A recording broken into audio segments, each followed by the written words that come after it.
Students, मैं Cartesian system के बारे में थोड़ा बताया था, ग्राफ के बारे में। ये चैप्टर नंबर 17 में देखिए, इसमें लिखा हुआ है कि ये ग्राफ है, ग्राफ में कुछ क्वेश्चंस हैं। ग्राफ में करना क्या है हमें, the following graph show the number of peoples present at the certain shop at a different time. एक किसी शॉप में अलग अलग समय में कितने पीपल्स हैं, ये ग्राफ बता रहा है। जैसे 10 बजे कितने पीपल्स थे, तो यहाँ ग्राफ है ही नहीं, तो मतलब एक भी पीपल नहीं थे। और 11 बजे एक भी नहीं थे। फिर 12 बजे कितने लोग थे, तो यहाँ पहुँचे हम, और यहाँ नंबर ऑफ पीपल लिखा हुआ है। तो 12 बजे, तो यहाँ देखिए कितने पीपल्स हैं, 10 पीपल हैं। ओके, फिर 1 बजे 25 पीपल हैं, और 2 बजे इसी तरह से 15 लोग हैं। 3 बजे यहाँ हम देख लेते हैं, तो हम इसे काउंट करना पड़ेगा हमें। तो ये 5 ना होकर के लिए अप्रॉक्स 4 के आसपास है। 3 बजे 4 पीपल्स थे। इस तरह 5 बजे का या 4 बजे का हम बता सकते हैं। ठीक, तो इस क्वेश्चन में स्पेशली हमसे पूछा गया है, देखिए, what type of a graph is this. यह ग्राफ किस टाइप का ग्राफ है। तो ये जो इस टाइप का लीनियर ग्राफ होता है, इसे फ्रीक्वेंसी पॉलीगॉन कहते हैं। ओके, तो इस टाइप के ग्राफ को हम फ्रीक्वेंसी पॉलीगॉन कहते हैं। आप पाई चार्ट अभी भी पढ़ चुके हैं, यह फ्रीक्वेंसी पॉलीगॉन हम कह सकते हैं कि दिस इज फ्रीक्वेंसी पॉलीगॉन। या साथ ही साथ आप ये बोल सकते हैं कि ये लाइन ग्राफ है। ओके, या आप ये बता सकते हैं, इसमें अब आगे दी हुई है कि what information does the graph give. क्या इंफॉर्मेशन ग्राफ दे रहा है, तो number of people present at A shop in different time, ये इंफॉर्मेशन हमें ग्राफ दे रहा है। Okay, what the busiest time for the day at the shop. दिन में सबसे बिजी टाइम कौन सा था, तो मीन्स सबसे ज़्यादा पीपल जब रहे होंगे, सबसे ज़्यादा लोग रहे होंगे, वही सबसे ज़्यादा बिजी टाइम था। तो सबसे ज़्यादा लोग 25 लोग 1 बजे थे, मतलब 1 PM सबसे बिजिएस्ट टाइम था। ओके, इस वजह से इस ग्राफ को हमें देखना है, इसके आंसर्स देने हैं। फिर लास्ट क्वेश्चन है, how many people enter the shop when it open. जब ये ओपन हुआ तब कितने पीपल्स शॉप में इंटर हुए। तो जब ये ओपन हुआ अप्रॉक्स 12 बजे जब ओपन हुआ, तो 10 पीपल्स थे, तो मतलब 10 people. Okay, and about how many peoples are there in the shop at 1:30 PM। तो आप चेक कर लीजिए 1:30 पे ग्राफ को रीड करने के बाद आपको मिल जाएगा कितने पीपल्स थे। ओके, इस तरह से क्वेश्चन नंबर 2, क्वेश्चन नंबर 3 भी हैं। आप ग्राफ को अच्छी तरह से रीड करिए एंड क्वेश्चंस के आंसर दीजिए। जैसे इधर ये कुछ ग्राफ हैं, इस ग्राफ से रीड करके आप बताइए कि how many cars were manufactured in February and May. इसमें नंबर ऑफ कार्स और मंथ दिया हुआ है, किस महीने में कितनी कार्स प्रोड्यूस हुई। तो फरवरी और मई में कितनी कार प्रोड्यूस हुई, तो आप इसको देख करके बता सकते हैं कितनी कार्स प्रोड्यूस हुई। और इस तरह से आगे के जितने भी क्वेश्चन सभी इस टाइप से हैं। इस तरह ये भी क्वेश्चन है, ये इसमें डबल भले ही ग्राफ है, लेकिन इसमें है weekly math test and percentage of marks. तो इसमें 2 स्टूडेंट्स का दिया हुआ है, मनन का और सादाब का। तो यहाँ देखिए स्केल भी आपको बताई गई है कि जो डार्क लाइन है वो मनन की है, और जो डैश लाइन है वो सादाब की है। ओके, तो इन सब के बारे में बताया गया है। तो फर्स्ट क्वेश्चन है हमारा हमसे यही कि what information has been provided on the 2 axes. 2 axes के द्वारा क्या इंफॉर्मेशन दी जा रही है। तो हम एक्स एक्सेस के बारे में बताएंगे कि एक्स एक्सिस क्या हमें दे रहा है, number of week. Okay, and Y axis हमें दे रहा है percentage of marks. Okay, and फिर इस तरह से आगे के क्वेश्चन के आंसर्स भी आप कंप्लीट करिए। इसमें लास्ट जो क्वेश्चन है, क्वेश्चन नंबर 6, इसमें लिखा हुआ है the following table given the growth chart of a child. Growth chart of a child, इसमें लिखा हुआ है draw a line graph for the table and answer the following questions. इसमें क्या करेंगे, एक साइड आप हाइट फाइंड कर लीजिएगा इस तरह से, एक साइड हाइट और एक साइड इस तरह से एज लिख लीजिएगा 2 4 6 8 10। तो 0 2 4 6 8 और हाइट यहाँ देखिए सबसे अधिक 130 है। तो ऐसा भी हो कि ग्राफ ज़्यादा बड़ा ना बने, नहीं ज़्यादा छोटा हो। तो आप स्केल ले सकते हैं इस तरह से कि माना कि ये 10 है, फिर 10 20 30 इस तरह से बढ़ रहा है, और इसे रिप्रेजेंट कर दीजिए। ठीक, तो जैसे कि अब पहला है कि 2 ईयर वाले स्टूडेंट्स कितने हैं, तो 75 है। हम यहाँ जाएंगे 7.5 पे से क्लिक करेंगे, तो ये जो पॉइंट होगा ये 2 ईयर्स वाले स्टूडेंट्स का होगा। इस तरह से सभी का कंप्लीट करने के बाद जितने भी पॉइंट्स आए, सभी पॉइंट्स को एक सीक्वेंस वाइज मैनर से मिला दीजिए, आपका फ्रीक्वेंसी पॉलीगॉन रेडी हो गया। इसके बाद कुछ क्वेश्चन दिए हुए हैं, उन क्वेश्चन के आप आंसर भी दे दीजिए। स्टूडेंट्स, ये टाइम एंड डिस्टेंस ग्राफ है, डिस्टेंस टाइम ग्राफ, जो कि आपसे पूछेगी, जो ये साइंस में भी आपके है कि बताइए कौन कौन सी पोजीशन क्या शो कर रही है। डिस्टेंस है, यहाँ टाइम है, तो after some times distance constant हो रही है, मतलब कुछ समय के बाद, कुछ समय तो ऑब्जेक्ट मोशन में है, उसके बाद ये रेस्ट में है। ठीक, यहाँ पे uniform motion, non uniform motion आप ये पढ़े होंगे, तो टाइम चेंज होने के साथ साथ इस तरह से ये ऑब्जेक्ट की पोजीशन बढ़ रही है, मतलब ये नॉन यूनिफॉर्म मोशन में है। ये कुछ पहले दूसरी तरह से यूनिफॉर्म मोशन में, फिर दूसरी तरह से मीन्स डबल टाइप के मोशंस इसमें मिल रहे हैं। ये भी नॉन यूनिफॉर्म ओवरऑल है। एंड कंप्लीट करने के बाद हमें इसके आंसर्स मिलेंगे। तो अगर आप साइंस अच्छी तरह से कंप्लीट किए हैं, साइंस में ये जो ग्राफ वाले चैप्टर्स हैं, अप्रॉक्स 8 या 9 आपका मोशन है। ओके, तो साइंस में जितना भी अगर आप डिस्टेंस टाइम ग्राफ अच्छी तरह से कंप्लीट किए होंगे, जितने भी ग्राफ हैं ये पूरे पूरे आपसे बन जाएंगे। स्टूडेंट्स, ये 7.2 आप पढ़ने के लिए जो मैं वीडियो आप इंसर्ट कर रहा हूँ, क्योंकि ये चैप्टर नंबर क्लास 9 में भी सेम यही चीज़ें हैं, इसलिए इसके बाद आपका एक वो 9th वाला वीडियो ओपन हो जाएगा, वो चलेगा। तो उसमें इस पूरे कॉन्सेप्ट को अच्छी तरह समझ लीजिएगा, क्योंकि ये 9th में भी है, फिर 10th में, फिर 11th में है, 12th में भी है, पूरी क्लासेस में ये चीज़ें हैं।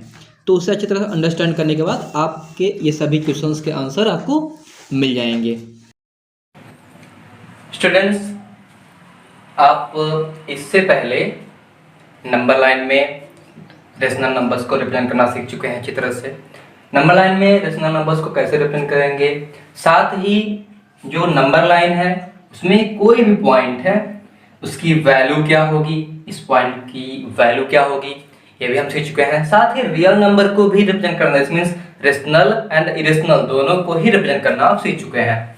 इस बार हम सीखेंगे कुछ अदर सिचुएशंस आती हैं कि उनको हम कैसे रिप्रेजेंट करें। मान लीजिए यहाँ पे लिखा हुआ है, ये बहुत सारी रोड्स हैं, इधर से भी रोड्स हैं, ओके, एंड कुछ स्टूडेंट्स यहाँ पे हैं, कुछ लोग यहाँ हैं, इनकी पोजीशन हमें इनका लोकेशन बताना है। तो ये तो नंबर लाइन के अंडर नहीं आता, इसलिए हम कैसे रिप्रेजेंट करेंगे। अगर आपके मान लीजिए कि यह एक स्टडी टेबल है और स्टडी टेबल में आपको बोला जाता है कि ये कॉलम्स हो गई और ये रो हो गए, आपको बोला जाता है कि आप अपना लैंप कहाँ रखेंगे, ओके, या फिर आप कहाँ बैठेंगे, तो आपको बताया जाता है कि आपको पता है कि हम यहाँ बैठेंगे, या फिर अगर आप यहाँ बैठते हैं तो आप स्टडी टेबल लैंप यहाँ रखना चाहेंगे या फिर यहाँ रखना चाहेंगे, तो उसका लोकेशन क्या होगा। कोई भी चीज हो हमें उसका एग्जैक्ट लोकेशन बताना होगा। इन सारी कंफ्यूजन्स को दूर करने के लिए मैथमेटिशियन जो कि 17th सेंचुरी में कंप्लीट किए थे, उनका नाम था रेने देकार्ते। ओके, इनका नाम क्या है, रेने देकार्ते। इन्होंने ही एक सिस्टम खोज निकाला जिसके अकॉर्डिंग हम अलग अलग प्लेसेस पे अगर कोई भी पॉइंट्स हैं, कई भी चीजें हैं, या फिर लोग बैठे हुए हैं, या फिर कुछ भी है, उसको हम रिप्रेजेंट कर सकते हैं। किस तरह रिप्रेजेंट करते हैं, चलिए देखते हैं। फर्स्ट तो हमें इसका नाम देखना चाहिए। इनके नाम में देखिए यहाँ लिखा हुआ है कार्टेज। सो इस सिस्टम का जो नाम पड़ा, इस सिस्टम के अंतर्गत जिस तरह से हम रिप्रेजेंट करते हैं उसका नाम क्या पड़ा, कार्टेशियन सिस्टम। ओके, इनका नाम क्या पड़ा, कार्टेशियन सिस्टम। और इस कार्टेशियन सिस्टम में उन्होंने एक पैरेलल लाइन दी, एक वर्टिकल लाइन दी और उसे रिप्रेजेंट किया। चलिए देखते हैं ये पैरेलल लाइन और हॉरिजॉन्टल लाइन और वर्टिकल लाइन है क्या। यह हम एक ड्रॉ कर लेते हैं।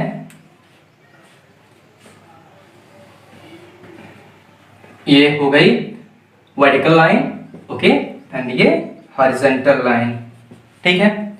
तो मींस कार्टेशियन सिस्टम, यहाँ पे निर्देशांक ज्यामिति के अकॉर्डिंग पढ़ रहे हैं, तो यह ऊर्ध्वाधर रेखा हो गई और ये क्षैतिज। तो हम यहाँ पर नंबर लाइन को भूलना नहीं है, यहाँ पर हमें ये 0 होगा, ये 1 2, इस तरह से हम नंबर लाइन के अकॉर्डिंग नंबर्स नोट कर लेंगे, 3 4 5। ध्यान रखिएगा, जो भी हॉरिजॉन्टल लाइन होगी उसके राइट साइड में पॉजिटिव नंबर्स होंगे, लेफ्ट साइड में नेगेटिव नंबर्स होंगे, जैसे कि नंबर लाइन में होता है। एंड जो वर्टिकल लाइन होगी उसमें ऊपर साइड पॉजिटिव नंबर्स हो गया, नीचे साइड नेगेटिव नंबर्स होंगे। ओके, तो यहाँ पे 1 अप टू 3 एंड 4 कर सकते हैं।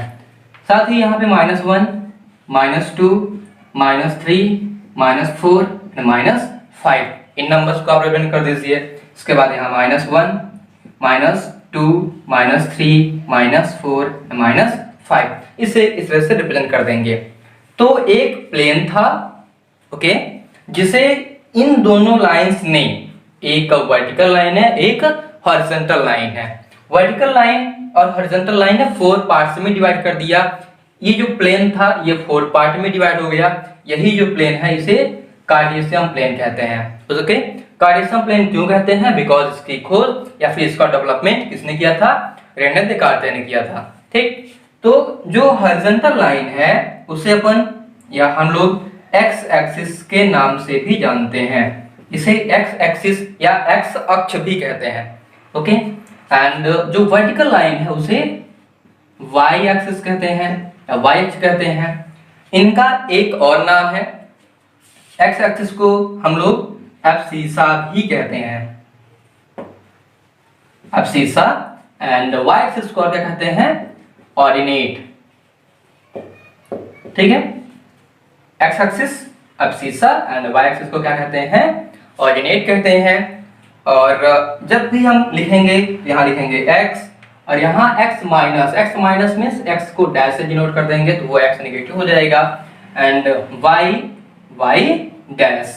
ओके, तो ये हमारा सिस्टम रेडी हो गया। इस सिस्टम से हमें 4 पार्ट्स मिले हुए हैं, 4 टुकड़े मिले हुए हैं। इन 4 टुकड़ों में फर्स्ट हम इस टुकड़े के पास जाएंगे, मींस यहाँ से और यहाँ से हम देखेंगे ये भी पॉजिटिव ये भी पॉजिटिव। चलो इधर पहले करते हैं। तो ये पहला टुकड़ा होगा, ये दूसरा टुकड़ा होगा। ध्यान रखिएगा इस सीक्वेंस को आप हटाइएगा मत। ठीक, तो first second means anti clockwise, clock ऐसे घूमती है। ओके, एंड हमें एंटी क्लॉकवाइज घूमना है। ये थर्ड होगा और ये फोर्थ होगा, चौथा होगा। इसे 1/4 हर एक पार्ट है, इसलिए 1/4 या हम क्वाड्रेंट के नाम से भी जानते हैं, या हिंदी में हम कह सकते हैं क्या? चतुर्थांश इसे कहते हैं। ठीक, तो ये पहला चतुर्थांश हुआ या क्वाड्रेंट हुआ। ठीक, फिर ये सेकंड क्वाड्रेंट, फिर ये हुआ थर्ड क्वाड्रेंट और नेक्स्ट इज फोर्थ क्वाड्रेंट या चतुर्थ चतुर्थांश। प्रथम चतुर्थांश या द्वितीय चतुर्थांश हुए। ओके, जहां पर भी एक्स एक्सिस और वाई एक्सिस क्रॉस कर रहे हैं दूसरे को, उस पॉइंट को ओरिजिन कहा जाता है।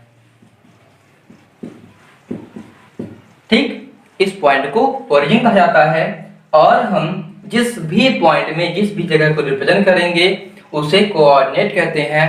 जैसे आप यहाँ पर गए और यहाँ से गए तो इसको रिप्रेजेंट किए। फिलहाल रिप्रेजेंटेशन को मैं आगे बताता हूँ। आपको बता दूं कि साइन कैसे हम डिसाइड करते हैं। अगर आपके पास 2 वैल्यूज हैं, फर्स्ट क्वाड्रेंट में कौन सा साइन रहेगा? तो फर्स्ट क्वाड्रेंट के लिए आप x का पॉजिटिव एंड y का पॉजिटिव इसको कवर कर रहा है, मींस फर्स्ट क्वाड्रेंट की साइन क्या होगी? Plus and plus. अब ये प्लस प्लस क्यों हो रही है? तो यहां ध्यान देने वाली बात है कि जो पहली वैल्यू है वो x की होगी, ठीक है, एंड दूसरी वैल्यू y की होगी। x भी पॉजिटिव होगा एंड y भी पॉजिटिव होगा। व्हेन अगर आपके पास वैल्यू आती है कोई भी, अगर लिखा हुआ होता है 5 and 2, ओके, और इसे लिखा हुआ है 5, 2, आप इसे कार्टेशियन प्लेन में रिप्रेजेंट करिए। तो कार्टेशियन प्लेन में रिप्रेजेंट करने के लिए आप क्या करेंगे? सबसे पहले इसके साइन देखेंगे, दोनों ही पॉजिटिव है, इसका मतलब फर्स्ट क्वाड्रेंट में जाएंगे। फर्स्ट क्वाड्रेंट में जाने के बाद जो फर्स्ट वैल्यू वो x की है, सेकंड y की वैल्यू है। तो फर्स्ट 5 है तो हम क्या करेंगे? यहाँ 5 के पास जाएंगे एंड इस तरह से डैश करके और यहाँ पर 2 के पास जाएंगे और यहाँ से और इधर से भी आगे बढ़ाएंगे और इस प्लेस पे हो जाएगा ये पॉइंट। यहाँ लिखेंगे 5 and 2। ठीक, इसको मैं आगे बताऊंगा। अभी फिलहाल इधर तो इसकी 2 साइन होगी, प्लस एंड प्लस। फिर नेक्स्ट वैल्यू है, इसकी साइन भी हमें कंप्लीट करनी है, तो इसकी साइन होगी सेकंड की। यहाँ देखिए एक्स एक्सिस निगेटिव है और वाई एक्सिस पॉजिटिव है, तो एक्स और माइनस और प्लस। थर्ड क्वाड्रेंट में चलते हैं। थर्ड क्वाड्रेंट में हम एक्स एक्सिस, मैं बार बार बोल रहा हूं कि याद रखना है कि हमें पहले एक्स एक्सिस को ही लिखना है। तो एक्स एक्सिस निगेटिव है और वाई एक्सिस भी निगेटिव है, मींस माइनस और माइनस। और फोर्थ क्वाड्रेंट की जो साइन होती है वो क्या होती है? यहाँ पे प्लस है एक्स एक्सिस में, वाई एक्सिस में माइनस है। ओके, तो ये तो साइन की बात हो गई, मींस फर्स्ट क्वाड्रेंट में प्लस प्लस, सेकंड क्वाड्रेंट की sign minus plus, third quadrant की साइन माइनस माइनस और फोर्थ क्वाड्रेंट की साइन प्लस माइनस होती है। ओके, और ये जो प्लस माइनस या फिर 2 साइन हो रही हैं, ये सभी एक एक्स की साइन है और एक वाई की साइन है, कहते हैं। और इस प्लेन को ऑर्डिनेट एब्सिसा प्लेन भी कहते हैं, इस प्लेन को एक्स वाई प्लेन भी कहते हैं, इस प्लेन को कार्टेशियन प्लेन भी कहते हैं। ओके, एंड ये जो स्टडी हो रही है इस स्टडी को हम कार्टेशियन सिस्टम के अंतर्गत स्टडी करते हैं या फिर कोऑर्डिनेट ज्योमेट्री निर्देशांक ज्यामिति कह सकते हैं। स्टूडेंट्स, जैसे कि मैं अभी सभी बताया कि ये जो एक्स एक्सिस है इसका नाम एब्सिसा भी है। ओके, एंड वाई एक्सिस को आप ऑर्डिनेट भी कह सकते हैं। ठीक, एक को अक्ष कहते हैं और एक को भुज कहते हैं। ठीक, और ये जो बीच में था ये ओरिजिन, ठीक, ये ओरिजिन है।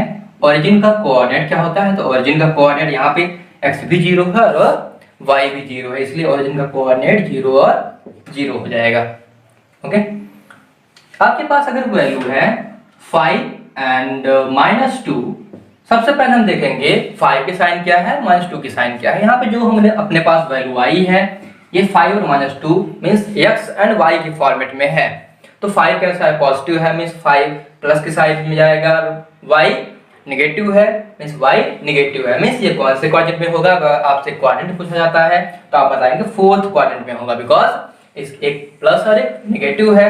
यहाँ पर x पॉजिटिव और y नेगेटिव केवल 4th क्वाड्रेंट में होता है, क्योंकि आप इसकी साइन अभी अभी कंप्लीट किए हैं।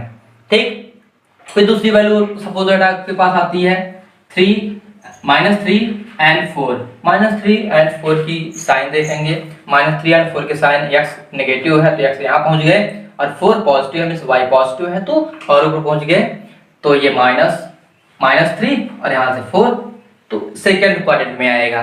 इसे हम रिप्रेजेंट कैसे करेंगे ये भी देख लेते हैं। पहला 5 है तो यहाँ 5 के पास पहुंचे, x में 5 के पास एंड y -2 के पास, के पास यहाँ से इस लाइन ड्रॉ कर लिए डैश, और यहाँ 5 से लाइन ड्रॉ कर लिए। ये जो पॉइंट आया ये क्या है, 5 एंड -2।